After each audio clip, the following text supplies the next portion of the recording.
Biblical Figures in Islam, Part 17. We're in the New Testament. The Sources, Part 1. The Infancy Gospel of Thomas.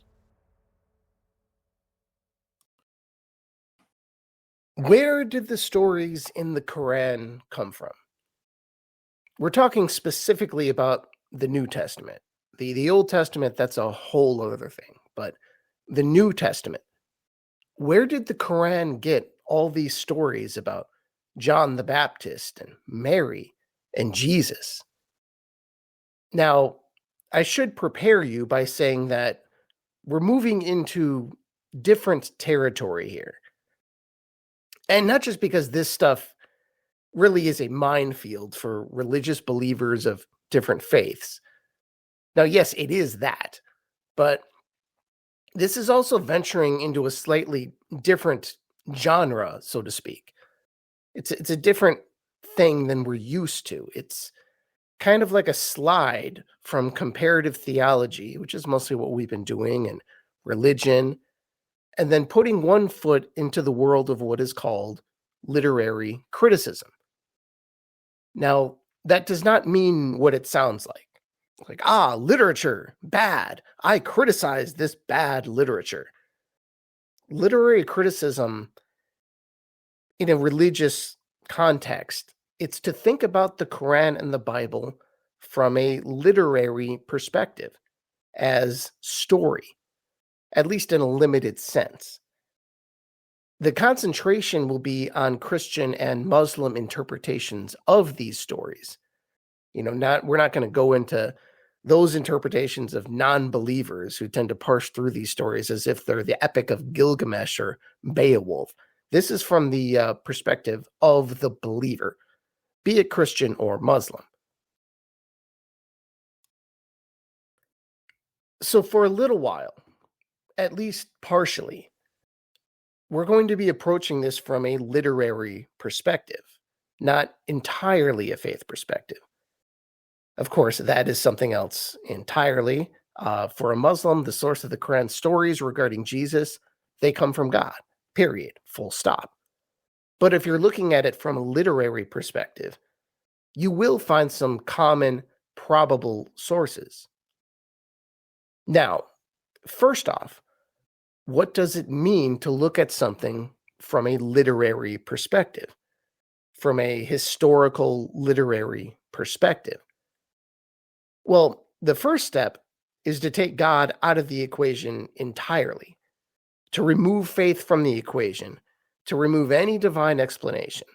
So, you can see why this is a little different. And again, I don't want to go as far as the secular people, because usually the idea is that everything written in anything came from one of two places: an earlier written source or the mind of the author. And as you may have guessed, I actually hate this approach. I really do. It's reductionist, and frankly, it's lacking in humility, especially from this far away in history. So even something holy is studied the way you would study, say, Shakespeare. And I should say, Muslims hardly ever do this. But Christians, we tend to do this with our own scriptures, particularly in the modern day. You might be shocked to know just how normal a practice this is, really, even among believers. So if you're at a modern seminary and you are taking your first gospel class, the first book you may be assigned is Mark as Story. And the title is exactly what it sounds like. It's about the Gospel of Mark, and it's about how to read the gospel from the perspective of story, and strictly to think of it as story. This is also called literary criticism, like I said before. This means to read it in a critical manner. In other words, to dissect it in a certain way. To not just think about the characters and the story, but to go beyond that. to think about what the author is trying to convey and why, and what in the historical background would be important to know. Not just what is being said, but why, and maybe even what isn't being said. But again, why? For what purpose? Who is the audience? Things like that.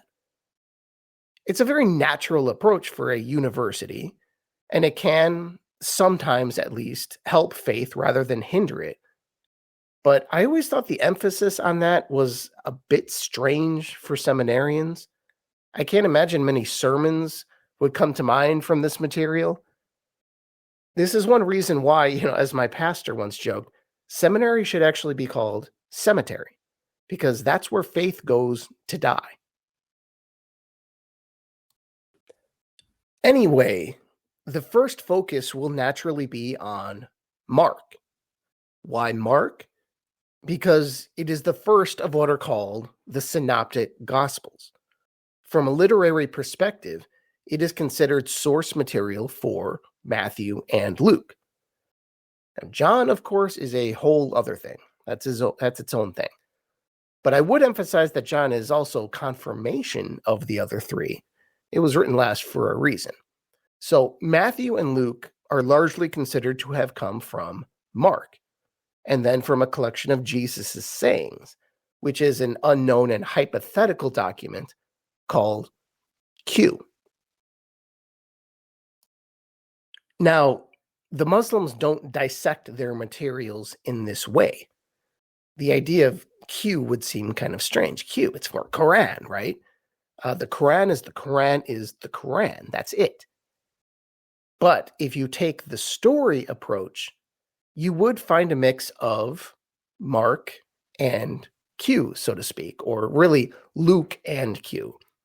And we'll get to that in later episodes. That may have been confusing. What I mean is that there are clearly things that came from earlier sources and things that came from unknown sources. This is about the known sources. So we'll be talking about those sources, but I should also caution you not to be too reductionist here. In other words, thinking that the Quran is just regurgitating old stories that the church long ago decided were fake. There is much unknown in the story of the Islamic Jesus. The Quran has a hypothetical Q document of its own. Well, sort of. An unknown source. Of course, I can see a Muslim rolling his eyes right now, and somewhat justifiably so. So, what is that unknown source? Well, obviously, that unknown source is God. Fair enough. And in a way, I actually agree with you. But you can't really study an unknown source, even though it's just as important as the known sources. So, just by studying the known sources, as we're going to be doing, it's a massively incomplete picture. Now, do you see the problem with this general approach?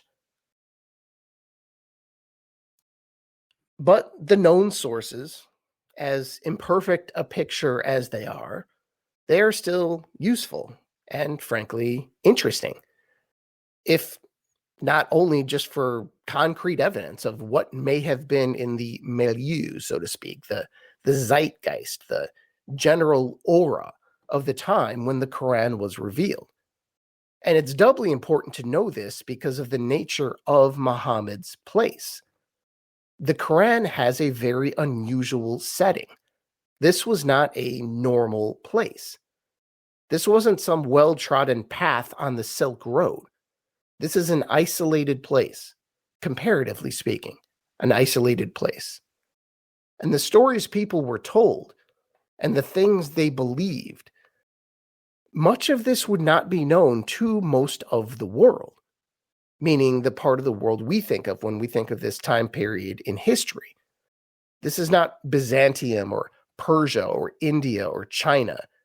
This wasn't a terribly literate society either, making details much harder to come by.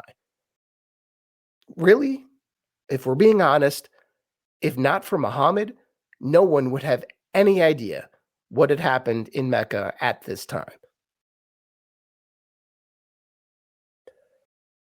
Okay, So, what did these people know? And like I hinted at earlier, Luke is a source for the Quran, we think. And it was probably the only gospel that would have been known, at least among the canonical gospels recognized by Christians. And we'll get to that later. But I want to start with some apocryphal gospels before we get to that, because it gives you some idea of where some of these stories you have been hearing are coming from.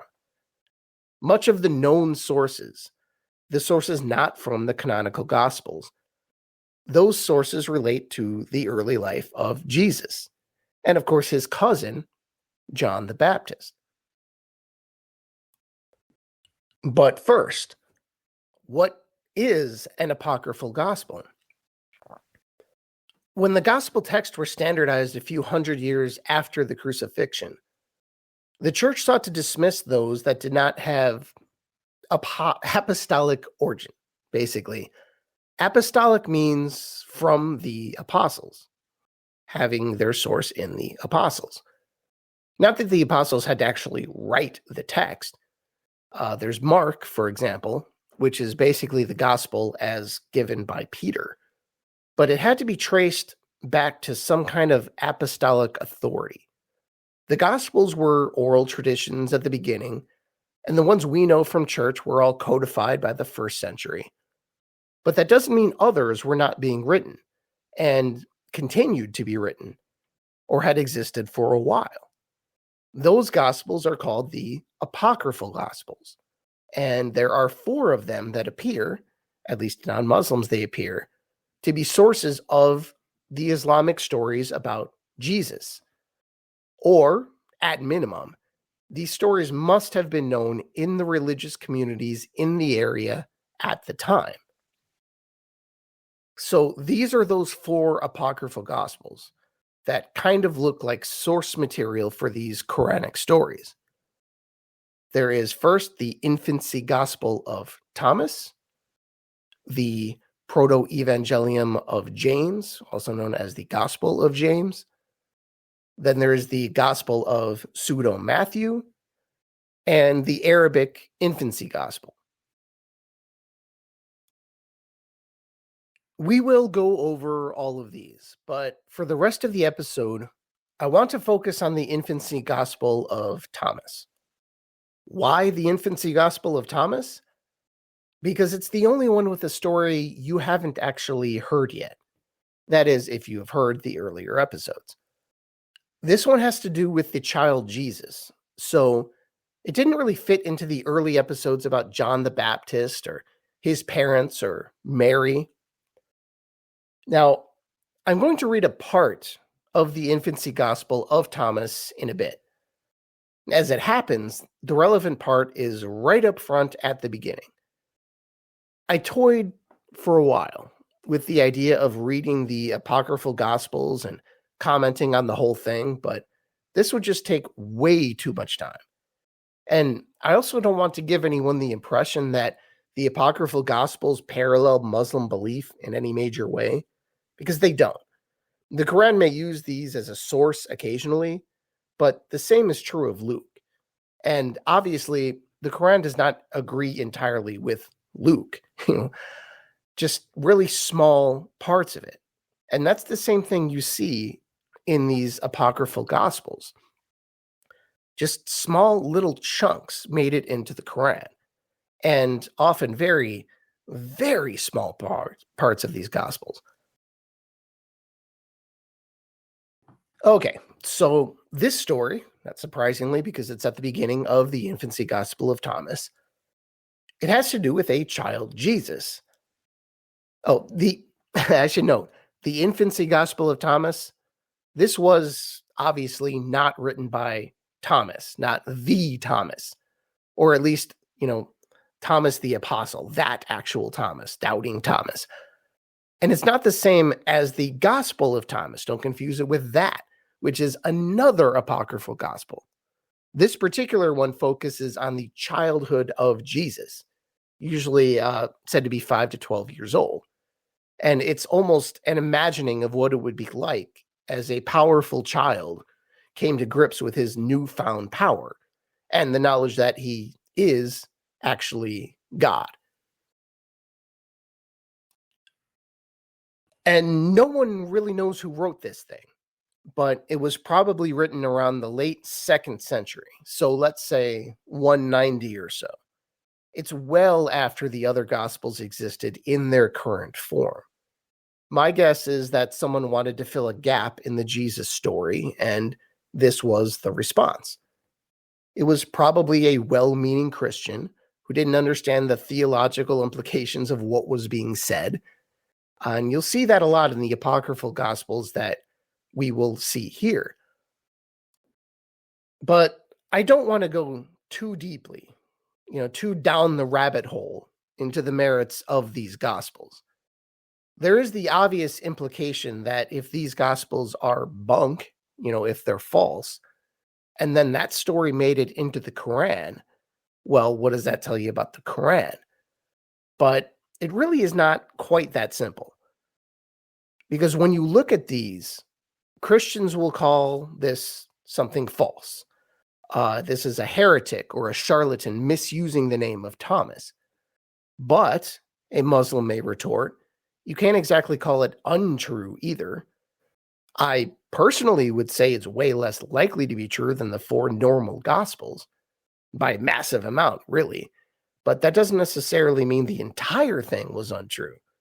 The parts that make it into the Quran are such a tiny sliver of these writings, really maybe somewhere from 1 to 5%.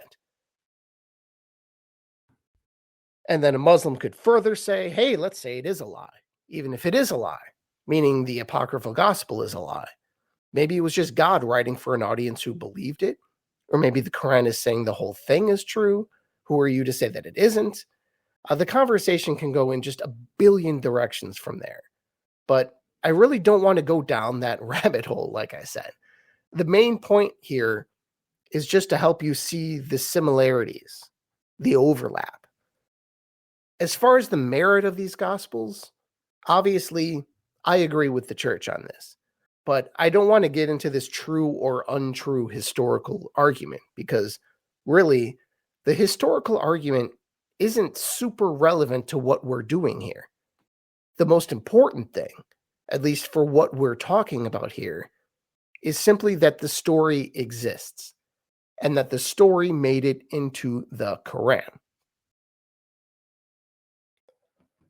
Okay, so no more preambles and caveats and tangents. Here it is, the Infancy Gospel of Thomas. This is chapter 2, which opens the gospel after a short preamble by someone claiming to be Thomas the Israelite. Who is Thomas the Israelite? That could mean plenty of things too. And like I said, no more tangents. This is it. Chapter 2 of the Gospel of Thomas. The child Jesus was 5 years old.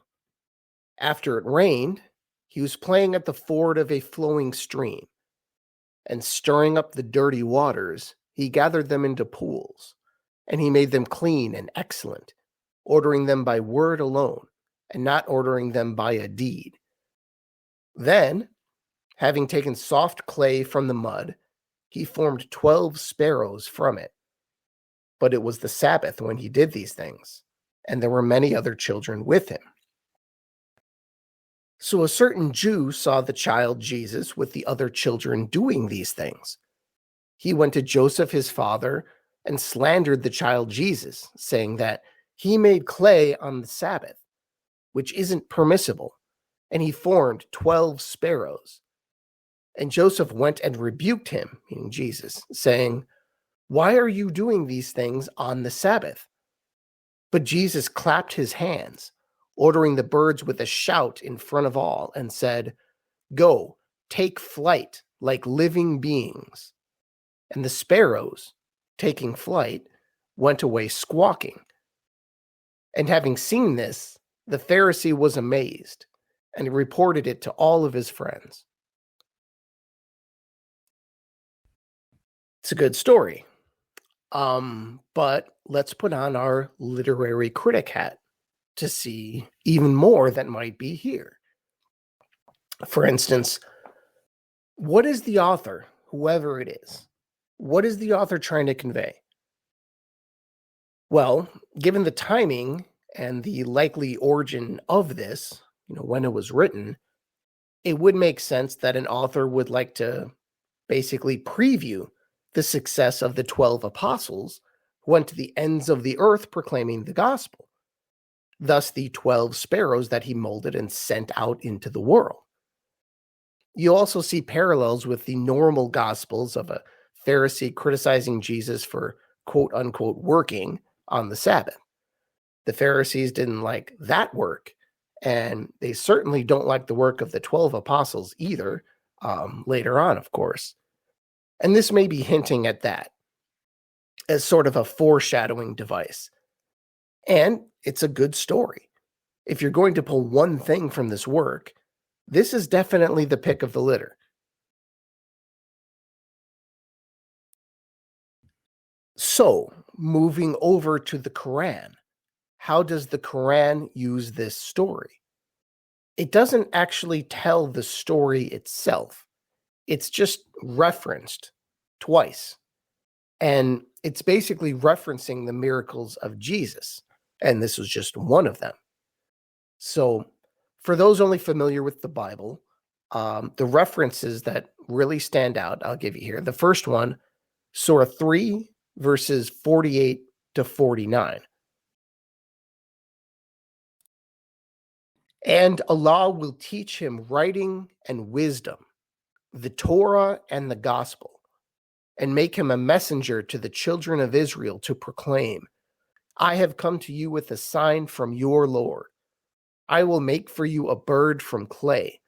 Breathe into it, and it will become a real bird by Allah's will. I will heal the blind and the leper and raise the dead to life by Allah's will.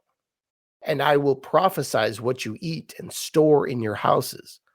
Surely in this is a sign for you if you truly believe. And then the second one, this is Surah 5, verse 110. And on Judgment Day, Allah will say, O Jesus, son of Mary, remember my favor upon you and your mother, how I supported you with the Holy Spirit, so you spoke to people in your infancy and adulthood, how I taught you writing, wisdom, the Torah, and the gospel, how you molded a bird from clay by my will, and breathed into it and it became a real bird by my will, how you healed the blind and the lepers by my will, how you brought the dead to life by my will, how I prevented the children of Israel from harming you when you came to them with clear proofs, and the disbelievers among them said, this is nothing but pure magic. So there you see the bird twice. It's not exactly a huge part of the Quran there, and little Islamic doctrine will come of this story. But theologically, there is only one important point being made in both these references, that Jesus, by God's will, performed miracles.